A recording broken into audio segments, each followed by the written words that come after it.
I am privileged and honored to present you with your diploma. Congratulations! This was amazing. And just to have my family from Walmart, they've been with me through everything, through my strokes, my health issues, family losses. They have all been here.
I am privileged and honored to present you with your diploma.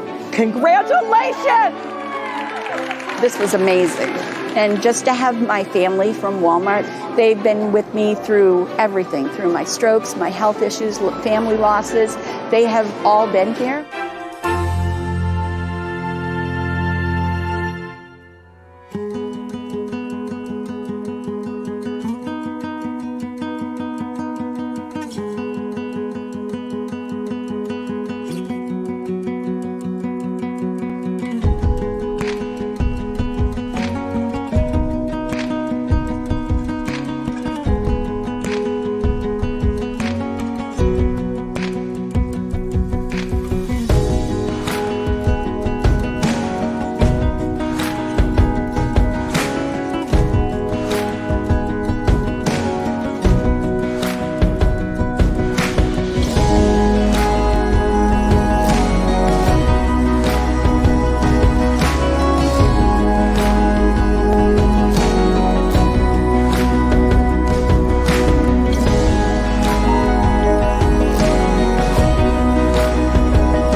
I am privileged and honored to present you with your diploma. Congratulations! This was amazing. And just to have my family from Walmart, they've been with me through everything, through my strokes, my health issues, family losses. They have all been here.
I'm Evan Smith, the CEO of the Texas Tribune. Welcome to the 2022 Texas Tribune Festival. This is the 12th year our nonprofit news org has been convening the biggest names in politics and policy from across Texas and around the country to discuss the most pressing issues and the most interesting ideas of our day. At the Tribune, we believe events like this one are journalism, consistent with our public service mission to educate and engage our friends and neighbors. If you believe in that mission, if you believe a more informed Texas is a better Texas, become a Texas Tribune member. Go to texastribune.org/join to give during our fall pledge drive, when the first $50,000 in contributions will be generously matched by our friends at the Lowy Law Firm in Austin. Whether or not you're a member, we're excited you're taking part in our latest and greatest Trib Fest, which has more than 350 speakers and more than 120 compelling interviews and panel discussions. I think you'll especially enjoy this session, one of 7 we're presenting virtually, featuring J.B. Milliken, Chancellor of the University of Texas System, and his Golden State counterpart, Michael Drake, President of the University of California. Today we're going to talk about public higher education, how it's doing, what it's not doing, what life is like on campus after nearly 3 years of a pandemic, how we define success when why do I even need a college degree is an actual question people are asking, how the culture war and partisan politics are impacting teaching, learning, budgeting, and relations with state leaders, and so much more. Chancellor Milliken was named to lead the UT system in September 2018. In that capacity, he oversees 13 health and academic institutions, including 6 medical schools, more than 240,000 enrolled students, and more than 100,000 employees. He previously served as Chancellor of the City University of New York and as President of the University of Nebraska. President Drake took the top job at the UC system in August 2020. He's responsible for 10 campuses, 5 medical centers, 3 nationally affiliated labs, more than 280,000 students, and 230,000 faculty and staff. He previously served as president of The Ohio State University and as chancellor of UC Irvine. Gentlemen, welcome. Good to see you. As you both know, this is the week each year that sets higher ed hearts aflutter, the release of the U.S. News and World Report's best college rankings. President Drake, the UC system fared pretty well this week. UCLA and UC Berkeley tied for best public university in America. That's the 6th consecutive year that UCLA was number 1, I believe, and 4 other UC schools were in the top 10. What are we to make of that? Well, first, I think all of us have really great institutions. We work hard to make them better every year. You know, I'll say that the rankings are interesting, but scientifically, I worry about them a bit. And I think that what's most important for us to do is to do the best we can to provide an outstanding opportunity for our students and our faculty and our communities. And I'm pleased that we are doing a good job of that and want to continue to work on it. A generous response from number 1. Well, they're statistically maybe questionable, but of course we'll take number 1, right? We're happy to have the sash and the tiara as number 1, but we maybe don't put too much importance on them, right? Yeah. I mean, I think, again, it's not a competition in that way. We want to be the best we can be. And so to the extent that this reflects that some people think that that's good, that's terrific. We like that, but we like 1 better than 2. But right. Broadly, what we want to do is continue every year to try to make ourselves better. Yeah. Chancellor Milliken, UT Austin was tied for number 10 among public universities this year, tied with UC Davis and the University of Wisconsin-Madison 2 years in a row at number 10, up from 13 just 2 years ago. What does that tell you? How do you think about that? I don't know how much it tells me. I mean, I watched the numbers move around a little bit at the top. I think it helps sell magazines. But as Michael said, I mean, the ratings are interesting. But given what we've seen with Columbia and some other institutions recently, you know, some of this is called into question. And I think, you know, I was very pleased when UT Austin released its strategic plan recently and said we want to be the most impactful public university in the country. I mean, what we want to do is do great research, provide great opportunity to students and great education, and have an enormous impact on our state. And both the UT system and the UT system does that every day. So in that sense, rankings really don't matter, right? It's a little bit for entertainment purposes only, as they say in states where gambling is not legal, right? We're going to regard these rankings for what they are. But again, Columbia obviously thought it was important enough, Chancellor, you called this out, to allegedly fudge the numbers to get a better ranking, and then they were busted for that. So someone thinks this is important, right? Unfortunately, I think probably too many people look at the rankings, Right. of U.S. News and the many other publications that use these. I mean, there are important other measures of universities that parents and students and policymakers ought to be looking at. Well, let's talk about that. So forget about rankings. Chancellor and then President. Chancellor first. Tell me how you're doing. We're approaching 3 years out from the great pandemic shutdown. You kept going through all of that, but we know it wasn't the same. And the impact of that is still being tallied, or at least I imagine. How are you doing? Well, just to take the pandemic itself, I think it wasn't perfect. Moving everyone's lecture to Zoom in the course of a couple of weeks is not perfect use of educational technology. Right. But if you look at the number of students that we graduated in that spring semester of the pandemic versus the year before, we graduated more students. And then our enrollments went up the next summer and the next fall. So something was working, not how we would have designed it, but I'm delighted that we continued to provide education and students were successful. But how are we doing on the broadest sense? I would say, public universities in particular, I believe, are engines of social and economic mobility. And when Raj Chetty and a group of other economists came out a few years ago with a measure of how well these institutions do as engines of social and economic mobility, I think that said a lot of important things about the institutions that are doing things well. And so when I look at the UT system, I want to make sure that we are doing enough to broaden access, to provide affordable options to Texans, and to focus on their success for all kinds of reasons that we can get into that have to do not only with individual opportunity, but also with the costs of education. Well, I want to come back to all of that here in our conversation. President Drake, the same question I asked the Chancellor. How did you do during what is now approaching 3 years of the pandemic, and how are you doing in the existential sense at accomplishing your goals? Well, honestly, our answers are pretty much the same. We had to make a rapid change from what we'd been doing for 100 years more to something that we'd never done before. I really applaud the faculty and the students and the staff for doing that. I was at the beginning of the pandemic, which I will remind, which continues. 300 people died today. Not over. Correct. 300 people died today. So if today were 3 years ago, it would be a horrible disaster. We'd be shocked by it. We've gotten numb a bit to this happening every day. We still have a lot of work to do, and we're getting better, and I'm pleased about that. We're still moving forward. But I'll say we made a big shift there when I was in Ohio. The same shift happened in California. And then we worked hard through that first year and the second year, learning as we could every day how to provide quality educational support for our students. And the students have done well. As the Chancellor was saying, our graduation rates actually were higher. We this year admitted more students. We graduated more students than ever this last spring, admitted more students than ever this fall. So that part of our engine's going well.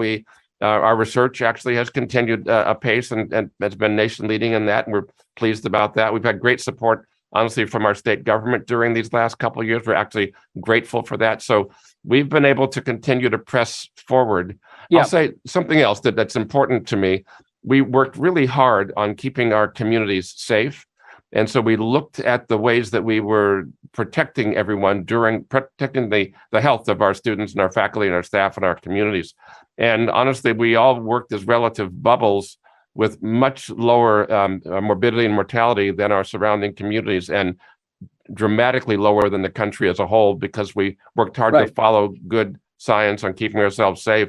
And honestly, we are pleased about the effect that that's had on saving lives of people in our communities. Well, what's extraordinary about what you both said in terms of, maintaining yourself through this is there was no playbook for this. There was no way for you to have been prepared for this. And, your two institutions, the UC system and the UT system, are really steamships more than cigarette boats. It's not like you can take turns at a fast pace. You have to turn slowly. The idea that you had to completely pivot, President Drake, the way you did business in a short time with no preparation is extraordinary. I will say thank you again, faculty, staff, and both of us have very large academic health centers and run hospitals and systems. That was a shift immediately within days to a different way of doing business, and we're really proud of the effort that everyone put in. We're a bit worn, we left a little bit of skin on the asphalt. This was a very hard effort for again our faculty, our doctors, our nurses, our food service workers, our students. But people rolled their sleeves up and leaned forward and have come through it to this point remarkably well. Chancellor, there's a perception out in the world, people who think they know your business but actually don't, that you took an enormous economic hit during these 3 years, that you took an enormous hit on enrollment. You've already suggested maybe that's not the case, President as well, that in fact enrollments may be up rather than down, that there's a staff shortage, the same problems we're seeing in the rest of the world where the labor market is a challenge and so therefore staff and keeping staff is a challenge. And there's an assumption, much like the conversation on the public ed side, that there's been learning loss over these 3 years. What can you tell us about those sorts of things, where you may have taken hits or where the perception that you took hits is incorrect? Well, I would say one really important hit that you didn't mention, Evan, is that the pandemic, both for higher education, for the workforce, and for K-12, and it laid bare some of the differences, for instance, in wealth and how that would impact populations. We did, as Michael said, the faculty did an enormously impressive job of pivoting within a couple of weeks' time to do something remarkable in education. But if you don't have broadband, if you don't have the last mile connectivity, if you don't have the appropriate devices in your household, you're at a big disadvantage. And so we saw that, I think, not just in Texas, but across the country, where there were populations that were much more seriously impacted. And we, and I'm sure you see, and everybody else did a lot of things to try to address that, setting up hotspots in communities, giving away free laptops and that kind of thing. But I'm troubled by the fact that throughout, in almost every area, the difference in resources and the ability to participate in this environment were distinct. And so that's one. I'll let it sit there. I mean, I could talk to you. The impacts on finance were dramatic in the early stages.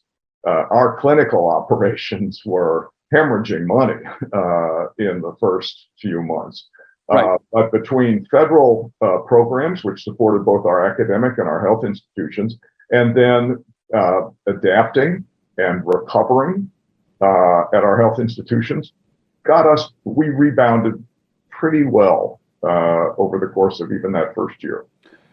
President Drake, just quickly to the point that the Chancellor made, we had racial disparities in higher education opportunity and outcomes before the pandemic. This is not new. And on some of the things that the Chancellor called out, for instance, access to broadband or access to devices or knowledge of how to learn with those devices. Again, those racial disparities existed before the pandemic. These are two very diverse states with underserved student populations that both of your systems try to bring along. That was a particular challenge, President, wasn't it? Yes, I mean, and the disadvantaged populations you mentioned, racial and ethnic groups, also socioeconomic groups. I mean, there are people, as the Chancellor was saying, who just didn't have access to those things that you could use to move forward. Honestly, in our populations broadly, people who in our university communities, people who could work at home with a computer were at a real advantage versus those whose jobs required them to use their hands and to be on site as far as their risk to infection, et cetera. And so we had to work on balancing all of those things day by day as we move forward. And we really looked at the health and safety of our workforce, of our students, of our faculty as a primary focus every day as we tried to help them be safe, keep themselves economically sound, and then move forward with the product of the university. So all those things were the balances, and we worked on it, and would be the same for JB. We worked on it every day. You know, it was something new every day. We worked on it every day, and we're still working on it now as we're just coming back this fall. You know, we've come out of it better than we might have. It's been a heavy lift, but you know, our job is to try to do the best we can. So I want to talk about these two states, California and Texas, most populous states in the country, often are at opposite poles politically, or at least are positioned at opposite poles politically, one the inverse of the other, one the foil often politically for the other. A lot of ways in which they're different. The politics of the states are different. The approaches of the state government is different. I want to come in a little while to the state government's support of higher ed as one potential way to understand the relationships between these states, differences and similarities. But I want to ask you, President Drake, first about population. Because, again, we're talking about underserved communities, the diversity of the population. The populations of California and Texas are also heading in different directions right now. California has been in negative territory for the last 2 years, fewer residents year over year. That's the first time that's happened in a century. And in fact, California lost a congressional seat in apportionment for the first time in 170 years. By contrast, Texas had the biggest numeric growth in its population, the biggest among the 50 states over the last year, and gained 2 congressional seats. Really should have gained 3. And I should probably mention that over the last 10 years, more than 300,000 Californians have moved to Texas. What does the population trend line, President Drake, mean for higher ed in California? How do you think about that? You know, what we see in a state that's 40 million people as we count today, is that our universities are more popular than ever. We have more applications than ever year over year. We are actually expanding our number of slots by a little bit over 20,000 seats at our university between now and 2030 to try to keep up with demand for seats within the university. So the demand is not off. You're still seeing exactly the same kind of demand. Demand is higher than it's ever than it's ever been. I mean, and dramatically higher. I mean, it's an issue for us because we have an incredible number of qualified students who would thrive at the university and whom the university would benefit from serving. We just don't have the capacity to serve them all. And so we are continually working on being a better engine for social progress and the other things we do by growing the size of our university as we move forward. So yes, the population at the top may waver a bit year over year. I'm not looking at that so much and worrying about it. We have a state that's 40. I drove into work today. I mean, the freeways were crowded. You know, it wasn't like there's nobody here. And our job really is to create the greatest amount of opportunity we can for the greatest number of students that we can serve. Right. Chancellor, living in Austin, traffic is not a problem for you these days at all. I'm sure getting from your house to the office, right? We're getting some of Michael's cars here, which I love. There are a few more California license plates, right? Exactly. So the population change in Texas, obviously, Chancellor, means there are a lot more people here. There are potentially more kids to educate. Talk about that and talk about the demand you're seeing both on the flagship campus and in the regional campuses around Texas. So, you know, unlike the Midwest, where Michael and I've spent some time, or the Northeast. You know, we're going to see a lot of growth. I mean, as you know, Evan, there's some speculation that Texas may double in size in 30 years, which would make it larger than California and New York combined. Now, whether that happens or not, we do know that there's a tremendous amount of growth. Last time I heard it was like 1,000 new people a day, half births outnumbering deaths and half migrants coming into the state from all over. So this, to me, presents the grand challenge for Texas. Right. You know, are we even situated today to educate all the Texans we need? I would argue no. Our educational attainment rates are not in the bragging area, and our health outcomes are not either. And those are the 2 core areas of my business. So if we look at that today and we say we're going to double in size and we're going to have a much more diverse population, and we look at how well we do with educating that diverse population today, that's the grand challenge. How do we increase our ability, our capacity to provide the education to these Texans, these new Texans, and to provide health care? And on the education front, I would just say one thing.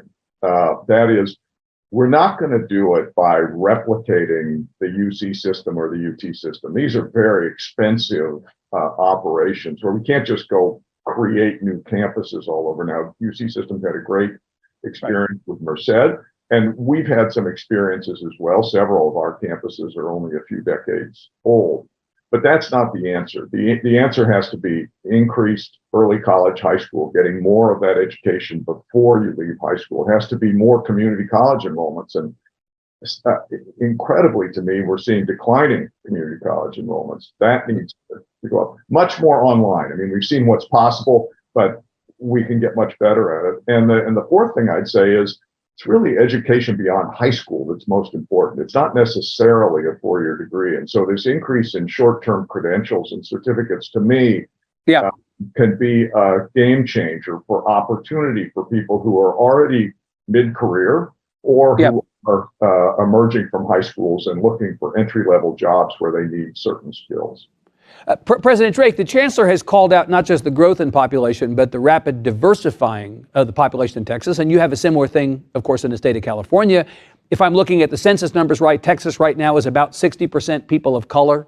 In the state, California is closer to 65. A ton of kids, as we've said, in underserved communities for whom higher ed could be the way up and the way out. So you've got future residents, future workers, future voters, future leaders in these communities of color and in these poor communities, regardless of race. What special challenges do you see in educating what are in many cases first-generation college students? How are you meeting those challenges at the UC system?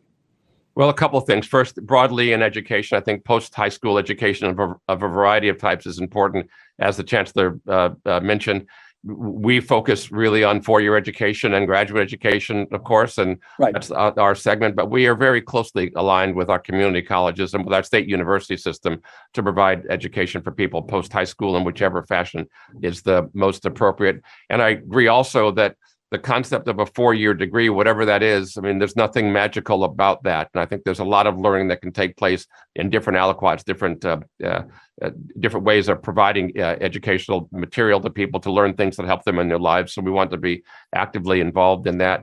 We, about 40% of our students, we're proud that about 40% of the students at our university are first-generation college students, a similar number of Pell students. So we're really pleased at the engine of opportunity that we have been for those students. And you mentioned U.S. News, and I'll say one thing I've liked about U.S. News recently is they've been putting more of a focus on the way that we're able to educate Pell and first generation and other students. I think that's something that's laudable and a good thing to measure as an outcome for society. And we're pleased that you mentioned how well our universities have done in the overall rankings. We also are great leaders in the social mobility aspect of higher education. What we try to do is to have the best quality educational platform and the best educational support for all of our students, working on narrowing achievement gaps and helping everyone to succeed. We have campuses, several, where the achievement gap has been eliminated. If you look at, for instance, at my old institution, at UC Irvine, the graduation rates between Black and white students were eliminated. So the graduating at the same rate. We'd love to continue to see those achievement gaps narrowed and eliminated across all of our institutions. And again, that's one of the things we work on every day. Yeah, Chancellor, this is a good point. The degree to which white students, Black students, Hispanic students complete college. It's good to hear that in California they've been able to narrow that gap. In Texas, famously, not so much. Completion rates, which you yourself alluded to as being nothing to write home about in the state, suggest that only between 1 in 4 and 1 in 5 students achieve some kind of higher ed completion in Texas by the time they're 6 years out from high school. And if you're Hispanic or Black, it's more like 1 in 6 or 1 in 7. So let me ask you, are you and your counterparts in higher ed doing enough to set the table of opportunity for all? After all, 95% of the growth in the population of Texas over the last 10 years was in communities of color. Population of Texas is below 40% white for the first time in history. It's not going to go back up above that. This is not just the future, but the present of Texas. So how are you doing on that? Well, are we doing enough? No, I don't think we'll ever be satisfied. I mean, I hope we are at some point. I hope when we've eliminated any disparities whatsoever. But if you look at a couple of examples, as you know, Evan, about a decade or so ago, UT Austin took a very serious look at their graduation rates and said, we are going to increase our four-year graduation rates dramatically. They increased them 20% over that period. They also increased the non-white and the Pell recipients by a similar amount over that same period. So we know it can be done.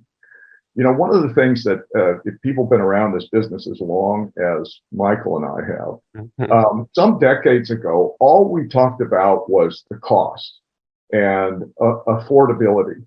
And at some point, 15 years ago or so, all of a sudden people recognized success. They recognized that not only do we need to admit people and make it affordable, but we need to help them get to the finish line for a whole variety of reasons. One is if you graduate in 4 years instead of 5, you've just saved 20% on the cost of your education. And the people who default on their loans predominantly are people who don't finish. I mean, it's the worst of all situations. You've paid to go to school, you've invested in it, and you haven't gotten the bump for it. So these success programs, which are focused on the student body at large, but also on particular subsets of it, are incredibly important for providing the support we need for 40%, as Michael said, first generation college goers now who don't come from necessarily from an environment where people understand the difference between college and K-12, and they may not be as prepared for it. Yeah. Well, those are people, we accept them as they are, and we want them to succeed as much as anybody else. So those are incredibly important programs. Of course, the three of us on this call are old enough to remember when the default setting was 4 years for completion, Chancellor. And the reality is that that's now basically an outmoded way of judging success, because kids come in, and as the late former president of UTEP, Diana Natalicio, told me years ago, there's a local train and there's an express train. Some kids are on the local train, some kids are on the express train. I just wonder if this whole conversation about graduation rates, whether it's 4 or 6 years or completion, is the right metric for success. Are we talking, Chancellor, even about the right thing here as we judge the jobs that you're all doing? Well, I think, persistence may be more important, particularly for people who have to work while they're going to school, which is a large number of our students. Right. Another success metric would be the manageable level of debt, if any, that you graduate with, so that when you are launching your career and the rest of your life, you aren't further hindered. But I don't think we can give up completely on graduation rates. I do think that there's an expectation broadly, and it is in the best interest of our students to keep them on a path to getting a degree, a credential that is so valuable as quickly as practicable. And so I still think that's an important effort for us to make. President Drake, same thing for you. Is graduation rate the right thing to be focused on if we're looking for a metric for success for higher ed? Well, it's one thing among many. Again, I agree with the Chancellor. I think I'd like looking at the 4-year graduation rate. The more students who can come and get a degree in that period of time, the better from our point of view. The more who can come with advanced training and other things that help them to do that, the smoother the pathway through. I'm very impressed with our ability now to sprinkle in online courses along with in-residence attended courses to make sure you can navigate the pathway through the curriculum more effectively.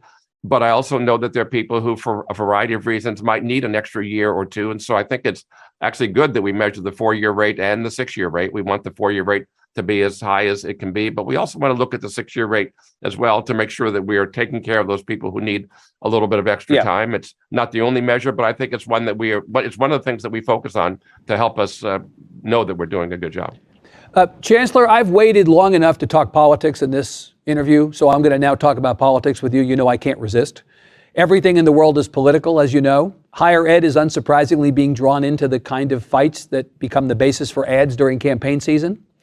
Last legislative session in Texas, we found ourselves discussing so-called critical race theory, which catalyzed a controversy that continues to this day over what can and can't be taught in history class. And there were similar fights over which books could and could not be on the shelves of libraries and which students could and could not play school sports. How much is the culture war happening out in the world leaching onto your shores? And does it concern you? Well, Evan, I had a feeling you'd ask about this. We've met. You knew that I was going to ask about this, right? I am being a Texan for only 4 years is certainly a handicap for me. And while, as we like to say here, I got here as quickly as I could, I'm not particularly in the high achievement group, apparently. It took me a long time. But I read a lot of Texas history, and one of the reasons I do that is to try to understand my new environment as well as I can. And the first thing I'd say is there is nothing new under the sun. I read recently Ashbel Smith, the first president in the 1890s of the University of Texas, lamented political interference in the management of the university. If you go back to the early 1900s, Pa and Ma Ferguson's time, you can't imagine what President Rainey at the University of Texas had to deal with, and the level of political interference in the university. But at the other end, public universities are public institutions, and they are owned by the people of the state, the same people who vote. Right. And they have a mission to serve the people of the state. And obviously, just like local school boards, people are very interested in how they do that. And I'm convinced that with the appropriate amount of time and opportunity to discuss this, we can demonstrate that I think what people want to see, that we don't have litmus tests for hiring people, and we don't teach dogma. The beauty of American higher education is always has been the free exchange of ideas and academic freedom in the classroom. And I think we must protect them, just as the efforts were made to protect them in the 1900s and ever since then, and not just in Texas, across right. Now, Chancellor, very specifically, before I go to President Drake, very specifically, the Lieutenant Governor of Texas, Dan Patrick, as a consequence of the faculty's view of critical race theory at UT Austin, threatened to end tenure at all public universities in Texas. And within a few days of that, the president of UT Austin, Jay Hartzell, wrote a letter to the university community strongly objecting, saying it would cripple Texas's ability to recruit and retain great faculty members and would hurt students. Who is right, Dan Patrick or Jay Hartzell? You know, one argument that I have found people in Texas tend to agree with, regardless of where you are on the political spectrum, there aren't very many people in Texas who want to be number two. And there aren't very many people who don't want our state to be the most successful in attracting Fortune 500 companies, to be the most successful in producing graduates who get great jobs. We want to be number one in everything. Yep. And we are in a global market for faculty often. And in many cases, we're competing with the private sector as well as the public for these very talented men and women. And we've got to do everything we can. And I think the president, in his letter to the community, probably alluded to this. We've got to do everything we can to be as competitive as possible, to continue to provide the $3.5 billion of research that the UT system does annually, the 240,000 students that get their education here. We want to keep winning Nobel Prizes and have members of the National Academy at all our institutions. And we're going to continue to compete every way we can. And I think that's something that we will continue to talk about. Right. So Hartzell's right, Patrick is wrong. You know, I learned long ago, Evan, that with reporters, you always answer the question you want to answer, not the one that was asked. Very wise. Very, very, very wise. President Drake, if the University of Texas or any other public university in Texas sees tenure go away, you'd be happy to poach faculty, wouldn't you? You'd be very pleased to take the best faculty from Texas. Let me say, we're always doing our best to be the best we can be. Yeah, that's a very gracious answer. Here again, the politics, President Drake, of California and Texas are different, and the difference is meaningful. Some of the fights that I referred to in Texas, you're not seeing those fights in California necessarily. You're not having the same set of circumstances to be dealt with on your campuses. All of our universities live in political circumstances. Our university was founded 1868, and the California Constitution was changed to give autonomy to the regents of the university to protect them from politics. It was an interesting concept back in the very beginning, 150 years ago. And the regents are appointed by the governor and confirmed by the Senate. So it's interesting that there's a protection and a connection to the political system that I work with and deal with every day, and that's great. So we have always been very political. One of my successors or predecessors, Clark Kerr, said something years ago that I think really resonated, and what he said is that the university is not here to make facts safe for students. We're here to make students safe for fact. We want people to be able to learn, to be able to evaluate information that's available to them, and to be able to process it effectively. And I honestly have enough faith in the people that our students and our faculty, our staff, and our citizens to believe that they can actually examine information and make reasonable judgments. And, that's what we try to do. So on the subject of politics and things that are viewed through a political lens, I want to talk about climate change and higher education, which may not seem like the obvious thing to talk about, but I read earlier this year, President, that your governor, Gavin Newsom, in California, granted $185 million in one-time funding for research and innovation to the UC system to combat climate change, including the creation of climate-focused innovation hubs, workforce development for climate-focused careers. Very California. Is this something you asked for, or was this something that state government came to you and said, you're doing? We asked for more. Actually, You asked for more. You asked for more than that. Absolutely, yes, and I appreciate that, and we'll ask for more again this year. We think it's an existential threat to our planet. You were here last week, and you saw how the country was cooking last week. We've had these record-breaking changes that we've been saying were coming for decades. Yeah, they're coming just like we said. We see the effects today. We've seen the effects of floods and wildfires and other things that are really devastating our ability to live productively on the planet. We have to get ahead of that. We've been able to produce technology that advances us forward in ways that sadly also pollute the environment and have changed the environment. No question about that. What we have to do is to get ahead of that curve and make it that we can live more in harmony with the earth. Yeah, Chancellor, I know that you and the system are focused on this issue in the way that anybody in your position and anybody institutionally would be. But if you went to the governor or the state legislature and said, give me $185 million for climate change, what would happen? What do you think? There might be other priorities. Well, I think you'd be hit over the head with a stick that said woke lunatic on it, wouldn't you, just based on the political environment now? We're focused, just like every other set of institutions in the country, is on how to reduce our carbon footprint at our campuses. We've got researchers doing some of the best work anywhere on energy transition.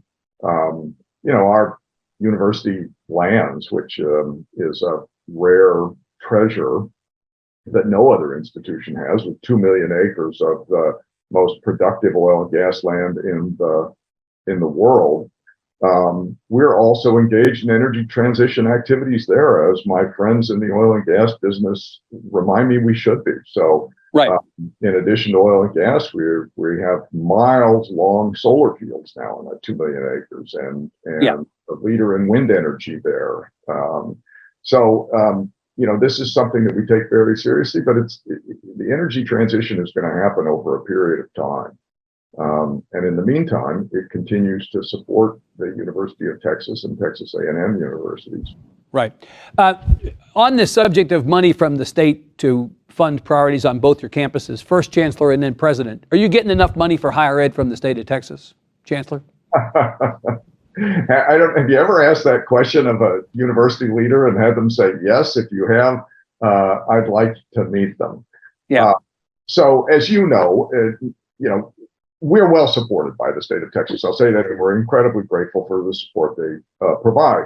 But like most places in the country, at some point over the last couple of decades, tuition and fees and state appropriations are lines that crossed. Right. So we now get less in appropriations than we charge in tuition and fees. There are important elements of our budget that we are going to be arguing for when we go back in January. If the state, which provides the foundation for our institutions, funds our formulas, funds enrollment growth, and also funds the kind of additional investment we need to grow our research enterprise.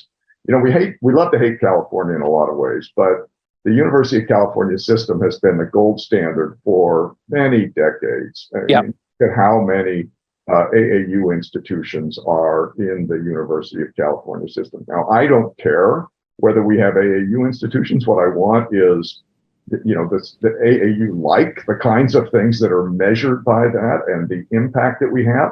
And you need money for that, right? You can't do that for free. All the emerging research universities right now that all have $100 million in research that we need to continue to invest in them to get them to that next level.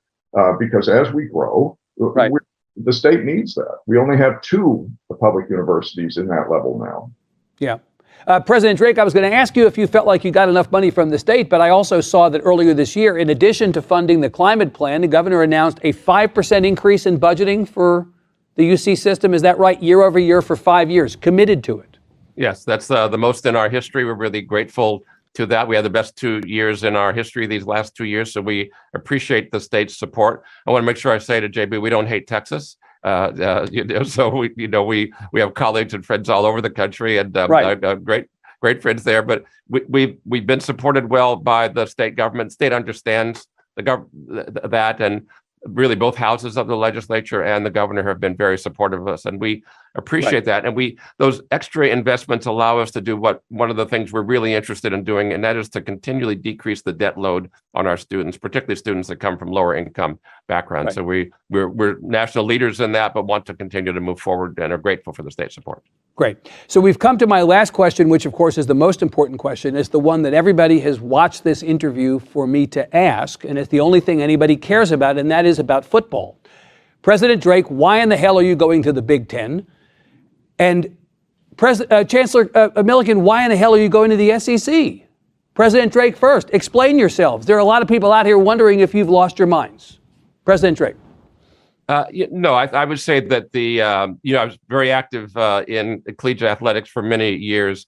And in this evolving world, we're really getting to a place where I think that there'll be some extra strong conferences and conferences that aren't as strong. And and we'll see shifts in all states and among all schools to try to find a conference that has the best balance. And I think that this is an evolutionary process that's going to continue. There have been changes all through the years, with schools moving from one conference to another for a variety of reasons. So that's, again, as JB said earlier, nothing new under the sun. Right. We are focused on it a little bit more these days because some more marquee moves have taken place. But I think this is an evolution forward, particularly in a time when football, among other sports, but football in particular, is a national sport and is looked at nationally. I think that the ways to foster national competition will continue to evolve. It's a very nice answer from the president. Chancellor, I know you're sitting here in the wake of an almost win over Alabama, but do you really think going to the SEC is a good idea? Last week I was asked a similar question in a legislative testimony, and I said that is either above or below my pay grade. I'm not sure which, but it's not directly on point. But I agree with everything Michael said. I mean, the one thing that even the casual fan looking at the NCAA, NIL, and the conference realignment would say right now is things are going to change. We're not at an end point. We're in a midpoint right now. Right. I think we're going to see a lot of change, and we're going to see institutions. I'm just glad to see that UCLA and USC made such a big announcement after UT and Oklahoma did, so it took a little bit of the attention. Right, but not entirely. Yeah, well, certainly not Texas. Not entirely. All right. Well, we're out of time, unfortunately. President Michael Drake, Chancellor J.B. Milliken, thank you so much for joining. Thanks to everybody watching at home. Enjoy the rest of the Texas Tribune Festival. We'll see you soon. Great to see everyone. Thank you.